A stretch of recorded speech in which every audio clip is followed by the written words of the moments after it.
तुर्की की एर्दोआन सरकार ने भारत से राजनीतिक टकराव तो मोल ले लिया, लेकिन अब उसकी कड़वी कीमत चुकानी शुरू कर दी है। 2025 की शुरुआत में ही जो झटका तुर्की को लगा है, उसने साफ कर दिया कि भारत जैसे बड़े टूरिज्म मार्केट से पंगा लेना उसकी बड़ी भूल थी। आधिकारिक आंकड़ों में यह सच्चाई अब सामने आ चुकी है। तुर्की की टूरिज्म इंडस्ट्री में गिरावट दर्ज हुई है और इसके पीछे भारत से बिगड़े रिश्ते बड़ी वजह माने जा रहे हैं।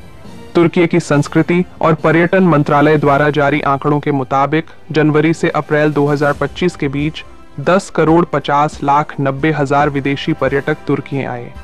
यह संख्या पिछले साल की तुलना में 0.6% कम है।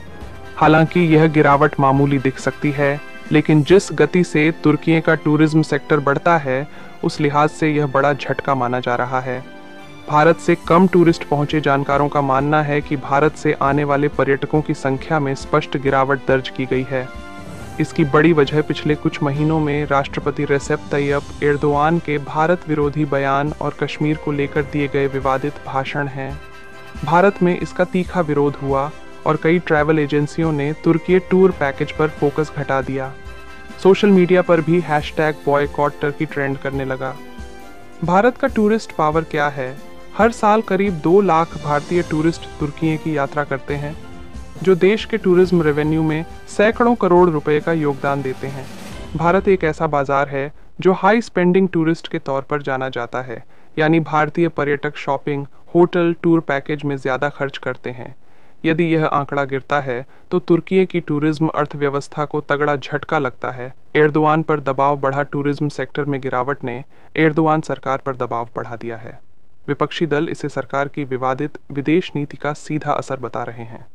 उन्होंने सवाल उठाया है कि क्या एर्दोआन की बयानबाजी इतनी ज़रूरी थी जो देश के राजस्व पर भारी पड़ गई? यह मुद्दा संसद में भी चर्चा का विषय बन सकता है। तुर्की की गिरावट स्थायी बन जाएगी?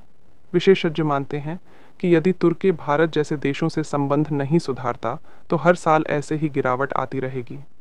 टूरिज्म सेक्टर इमेज और कूटनीति पर आधारित होता है। भारत में तुर्की की छवि जिस तरह से बिगड़ी है, उसे सुधारने में समय लगेगा। साथ ही वैश्विक स्तर पर भी इसकी नीतियों को लेकर सवाल उठ रहे हैं।